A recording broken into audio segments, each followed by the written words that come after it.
Le Rwanda dirigera la présidence de l'Union africaine dès le 30 janvier 2018 pour un an. Le président Kagame pourrait probablement succéder à ce poste à son homologue guinéen Alpha Condé.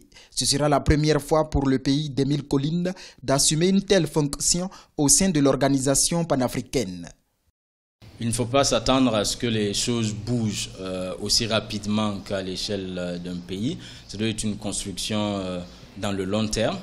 Et la présidence tournante d'une année est, on va dire, inaudible dans l'histoire longue de l'Afrique.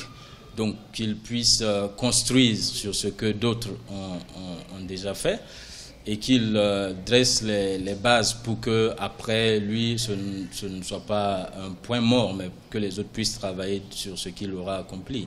La résolution des conflits et le respect des constitutions en Afrique seront également des chantiers du président rwandais lors de sa mandature à la tête de l'institution.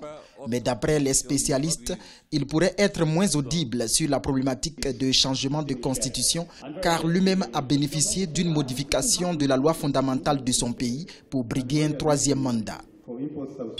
Paul Kagame, il ne veut pas se mêler dans ses affaires. Ce qu'il va voir, il va voir si le système qui se trouve dans un pays ou un autre marche. Pour rappel, la présidence tournante à la tête de l'Union africaine permet de respecter un équilibre régional. Le Zimbabwe l'avait assumé pour le compte de l'Afrique australe, puis le Tchad pour l'Afrique centrale, ensuite la Guinée-Conakry pour l'Afrique occidentale.